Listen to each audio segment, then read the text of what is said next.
Now, what are people like Siow and Ivan and I, the hair all turning white one? Let's go backwards. When we started work, I'm 61 this year. So let's say when we started work 40 years ago, our pay was $200. Using the same way of calculation, we would have lost about 200,000, every one of us. So all those of you who have no hair, white hair like me, you already lost 100,000. And that's not all, because I only calculated 65. From 65 onwards, you still get less return than what the government is making. You are being shortchanged. The amount is humongous. And that's why I say CPF is the mother of all our problems.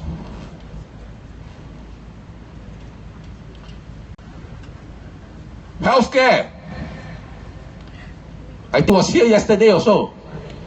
Before I talk about the healthcare, I will tell you a joke about the election. Mr. Ng Teck Siong, the first speaker, told you that they can keep changing the law as and when they like to their whim and fancy. This year, the elections, new rules, cannot have entertainment or performance. So while we were waiting, cannot play music for you. Han Hui cannot sing one of the songs he has composed about CPF for you, because no performance allowed.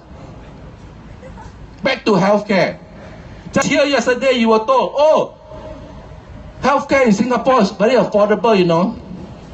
If healthcare is very affordable, how come there was one study where so many people, when they fall sick, when they're old, they rather die than to go to hospital because they don't want to burden their family with the financial problems? If healthcare is affordable, why is it that in the last 7 years or so, in one public hospital, the average Class C bill, Class B is the cheapest, the lowest class, the average Class C bill in that 7 years went up by 100%. If the cheapest bill go up by 100%, how can healthcare be affordable? And now they tell you they introduce MediShield Life. Everything looks very nice. In 4 years' time, when the transitional subsidies go away, some of you will pay more than double what you are paying today. Healthcare is the second mother of all our problems. And the reason is, listen to this. From a cash flow perspective, the government is not spending a single cent on healthcare for you. Let me explain. Every year, since MediSave started, the contribution to MediSave every year is more than total government healthcare spending and your total withdrawals from MediSave to pay for insurance and for direct medical expenses. So every year the government collect more and pay out less. So from a cash flow basis, they're not spending any money at all. We are the only country in the world where the government, from cash flow perspective, does not spend any money at all on healthcare. And like HDB, they tell you, oh, we give you subsidy for healthcare. You go to the hospital, then the bill come out, they say, oh, okay, I'm in Class C or whatever. Oh, subsidy 80%, so much. Do the hospitals actually get the amount that is printed in the bill as a subsidy? The answer is no.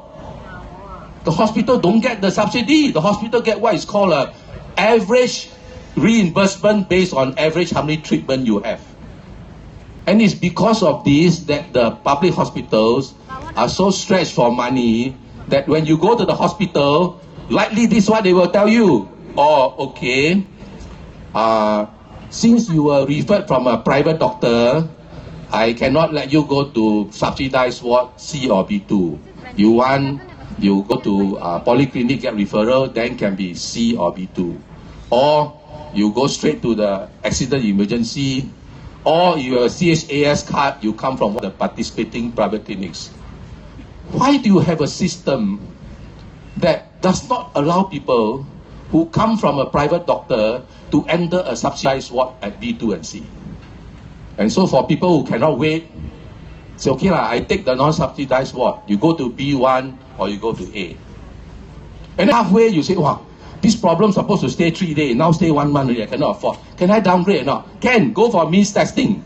The last time they asked in Parliament, how many people in the hospital request for downgrading was successful? The answer was 1%. In other words, 99% of the people in the hospital, when they find that they cannot afford, request for downgrading denied because of means testing. You know, our whole subsidy system is one big bull, you know, B-U-L-L. Do you know that the B1 ward charge in one private hospital is actually cheaper than the B1 ward charge in a public hospital after the subsidy? How can the public hospital after the subsidy cost more than the private hospital? Uniquely Singapore, this can only happen in Singapore. Let me tell you a funny joke about healthcare and CPF. A few years ago, they changed the policy. You go to hospital and then you die. You owe the hospital money, but you have no assets. You have nothing in the bank. You got nothing. All you have is some MediSave left. But the hospital cannot take your MediSave because you already exceeded your MediSave withdrawal limit and eligibility limit. So they can't. So they change the policy. What happens now? If you die in the hospital, they can take your MediSave. Doesn't matter whether you have already used up your eligibility and withdrawal. So what should you do? Don't die in the hospital. Because if you go home and die, they cannot take whatever is the balance in your CPF. At least that little amount will go to your family if you are a very poor person. Of course, if you have no other assets, nothing, the MediSave may mean a lot to your family.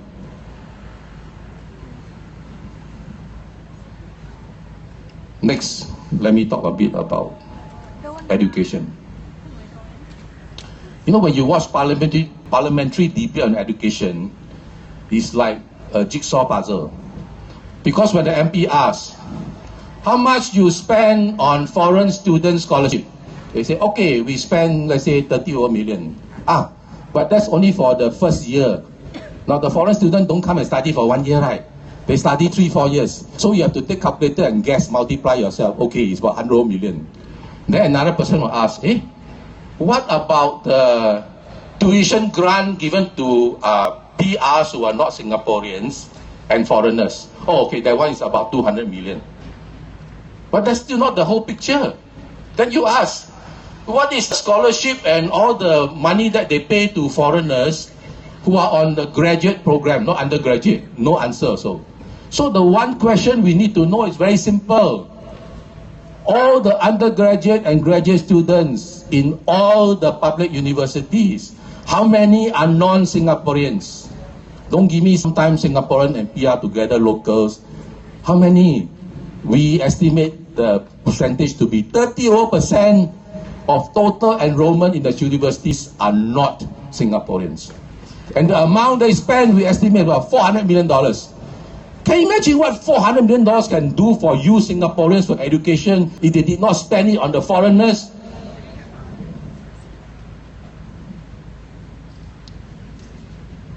The most talked about topic in Singapore today, when you go to the coffee shop, is not healthcare, it's not HDB, it's not CPF, it's not education. It's jobs. So many Singaporeans are out of job.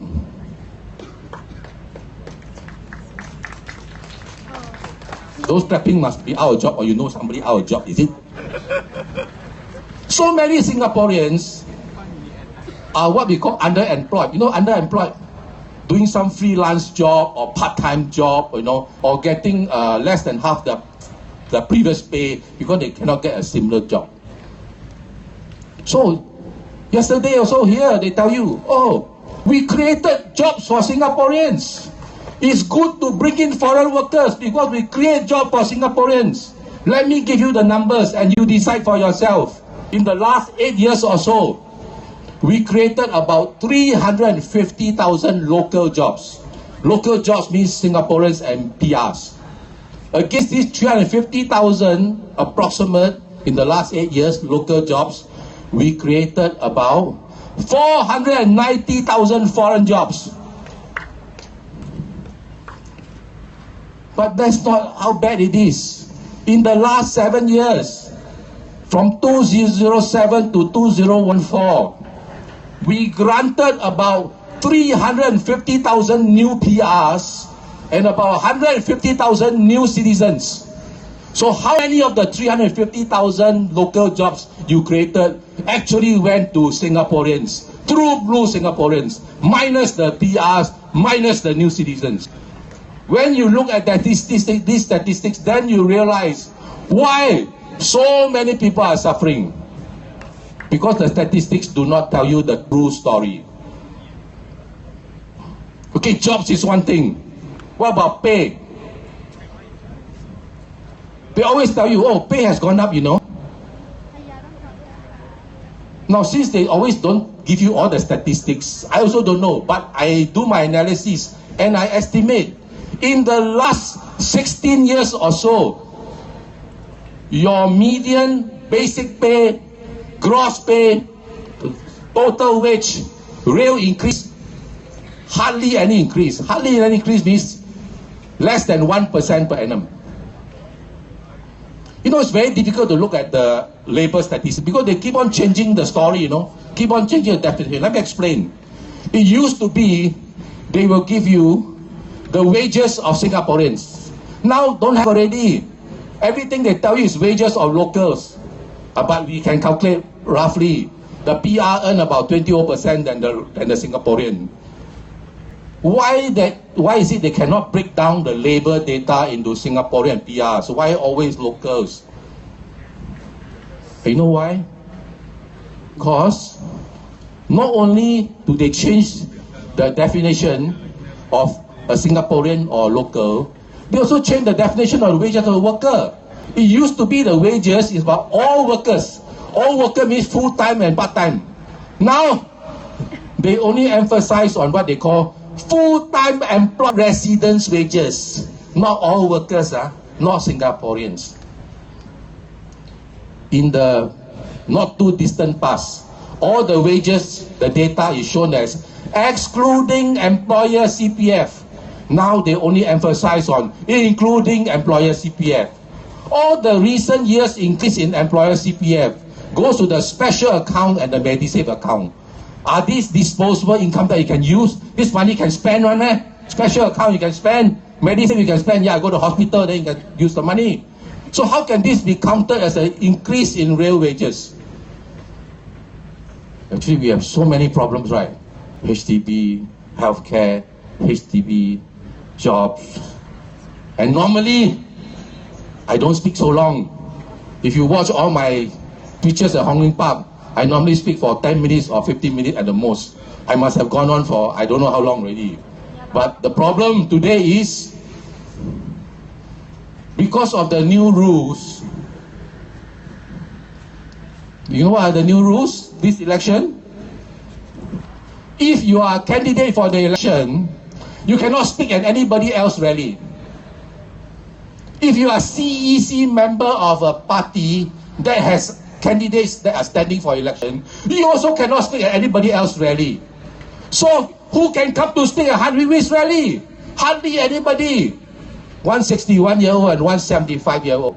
Round of applause for Mr. Ng Teck Siong, 75-year-old, still helping a 24-year-old Singaporean.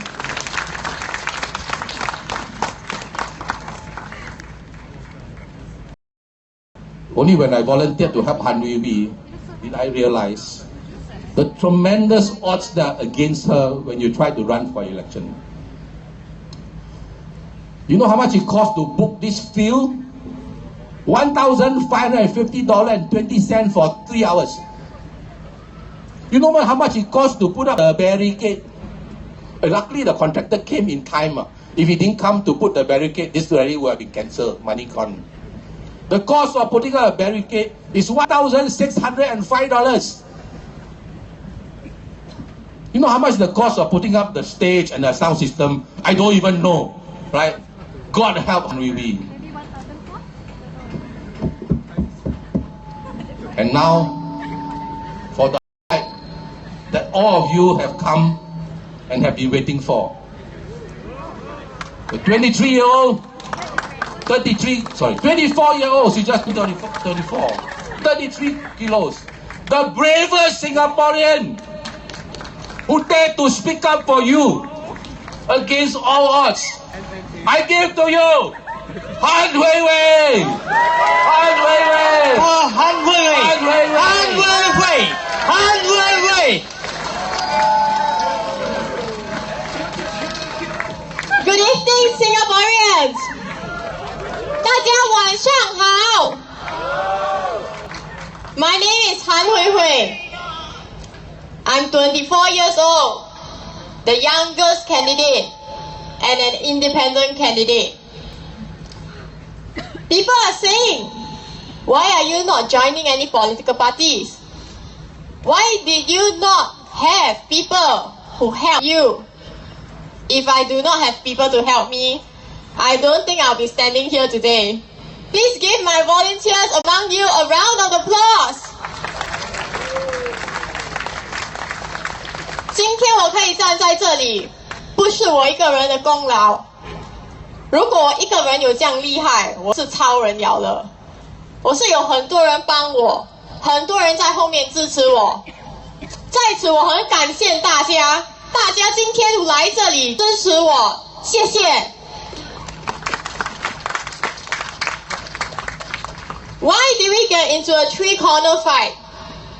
If you went to the nomination center, you'll realize I was the first person who went to get nominated at Radin Mas SMC. For the opposition party that was there was nearly no assenters for them. But at the very last minute, someone stood up and became the sixth person, so they managed to come into Radin Mas GRC. If they didn't come, what will happen? There won't be three-corner fight. If I don't stand for election here, what will happen? There won't be any fight at all. Santan will just walk over.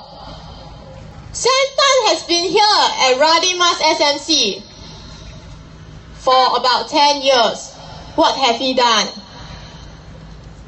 现在在这里叫你们投他一票，在昨天晚上的群众大会，他跟你们说，你有什么事可以去找他，已经做了10多年，你去找他的时候做什么事情？他叫你蛋到这句有做物件无？无做物件，这款的人你过来投给伊无？我们有讲我们要游泳池吗？没有。我们有讲我们要每个人都有1辆车吗？没有。我们做人很公道。第一点，我们要的是一个人民付得起的公共组屋 and affordable public housing. That is what we ask for. We are not asking for free public housing. 60% of the price of HDB is being set to land cost. 公共组屋他卖300千30万，68%的钱是花在什么？土地上面。土地是谁的？土地是我们新加坡人的。他叫我们在我们自己的土地上面花钱，然后跟我们讲，我们给你折扣了，已经很便宜了，还10年20年还不起是吗？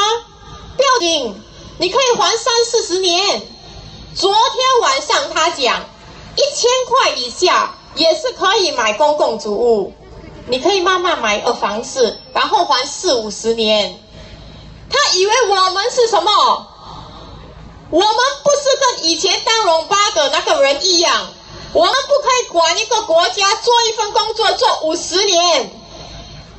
Can they guarantee that we will have a job? Employer who will not fire us after 50 years? No. But why can they say such things? Because Singaporeans allow them to rule Singapore for 50 years. At first, they care for the people. But now they have become a bunch of tyrants. And what are they doing for the people? all they know how to do is to increase our price of HDB. This is the first point that we need to fight for. Affordable HDB, especially in Radin Mas. Why? Because if we look at Telok Blangah Crescent, there are a lot of rental flats over there. If we look at Bukit Permai, the people there are struggling with their housing loans. We are not asking for free housing. We are asking for affordable housing, whereby the land cost can be reduced. Do we have to pay 60%? No. We can gradually reduce year by year. And to cope with the inflation, we can say, 不要一年一次过从68%土地的费用变成5%，可能每天跟着通货膨胀，就是每年不断的减少，慢慢的，全部人都可以还完他们的公共主物。Don't say house owners are afraid. Even I am afraid. Why? My grandparents live in HDB. My parents live in HDB. Even I myself have bought my own HDB. I am afraid as well. I'm staying in Queenstown, just beside Red Hill. If the price of HDB decrease, I will suffer because I'm still paying my bank loan. So will I fight for free housing? No. But we need to fight for affordable housing for Singaporeans. Second point, public health care. 第二点就是我们讲我们的医疗保健，我们的健康由谁来照顾 ？Up to 10.5% of our CPF, our salary, is being spent on Medisave. But when we go to the hospital, do we get back what we have paid? Is our healthcare system value for money? The answer is no. Why? Very simple. 我每次都讲我要当妈妈，过了这届大选我要去生孩子。可是你知道有什么事情吗？身为一个瘦小的女生要去生孩子，大多数都是要开刀。开刀可不可以用 Medisave 来还？不可以，有 co-insurance， 有 deductibles。扣到来的话，生一个孩子，手术费用5000到1万块。过程呢，扫描这些。At Radin Mas, near Red Hill MRT, there are a lot of newlywed families who just got their HDBs. What are their concerns? Many of them want to have children. Many of them want to give birth. But what happened? They think that this Lee Kuan Yew's era stop at 2. They have at most 1 child policy like China, or stop at 2 policy like the past. 为什么新加坡人不可以生3、4个孩子呢？因为医药费用很贵，而且生了孩子，全部费用如果花在孩子的身上，父母怎么办？他们讲 ，Don't worry, there's Pioneer Generation Package now.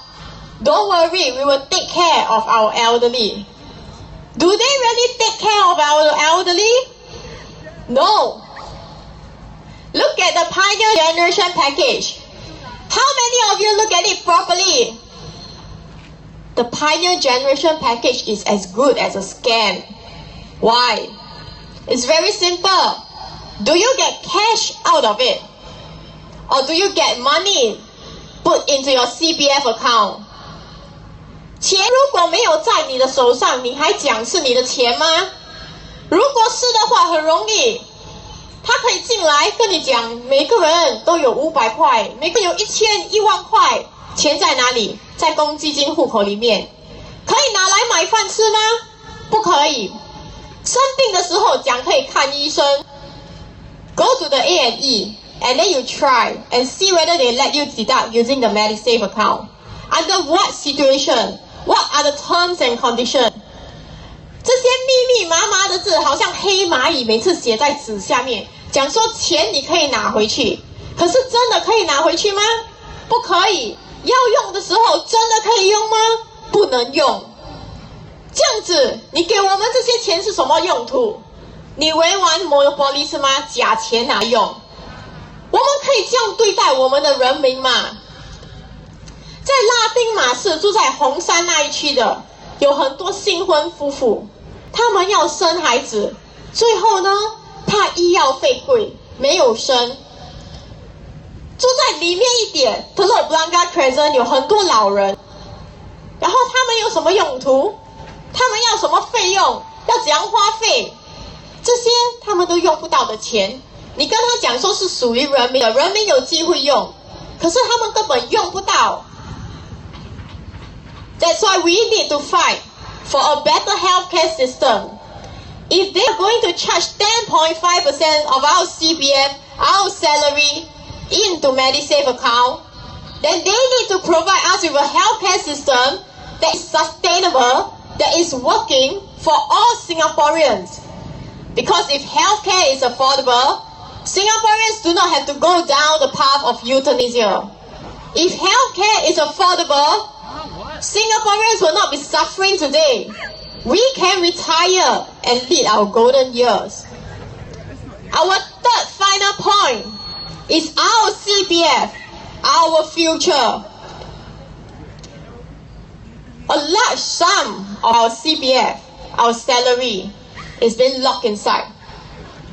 $161,000, 16万1千，161千的钱，足够买一个新的3房室，足够买一个2手的2房室。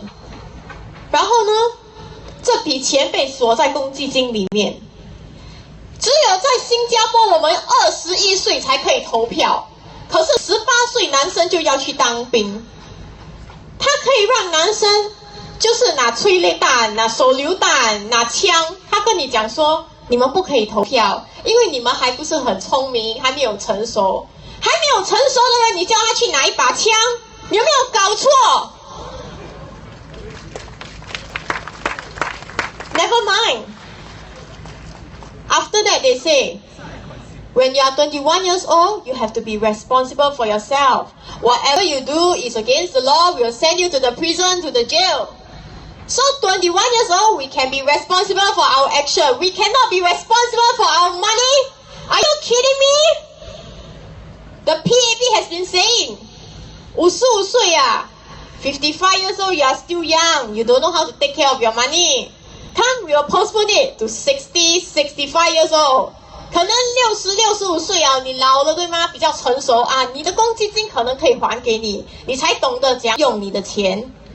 如果你要我等到50多岁、60多岁才有办法照顾我自己的钱，这样子的话，你为什么在年轻的时候你不要照顾我？你讲说我不会照顾我自己的钱，我不会照顾我自己。那我在40、50岁、30多岁还物质的时候，你有照顾我们吗？人民行动党有照顾我们平民吗？没有照顾我们平民，他没有照顾我们平民，他只照顾我们的什么？只照顾我们的薪水，因为我们薪水赚多少，给税就要给他吗？然后公积金的钱呢，到最后是给谁？你看到全新加坡放很多那个人的脸，对吗？啊，他的老婆是做什么的？你要想一想。At first they say, not they say, it's Lee Kuan Yew say, our money is supposed to be in the company that earns 16%. After that, they change. As usual, they flip-flop. And they say that our money is in the company that earns 6%. Why do they flip-flop? 原本讲公司是赚16%，后来他跟我们讲，没有啦，我们拿你公积金的钱，不过只是赚6%。你要想如果你有一个朋友拿你的钱1000块，赚了160块，然后他跟你讲说啊，我只可以给你2块半啊，剩下的钱我要收起来，你感觉会怎样？后来呢，他就讲说没有啦，没有赚这样多啦，只是赚60块，可能我可以给你25块钱啦，已经很高了，你懂吗？差不多是一半。你用我的钱去赚更。Finally, let me make a wish. You know, I'm 61 years old. I have written, analyzed thousands of articles, made hundreds of speeches about policy issues, HDB, CPF. For you, with you, or for Singapore, whatever, it's the same thing. But year after year, the statistics, you want to find the actual statistics.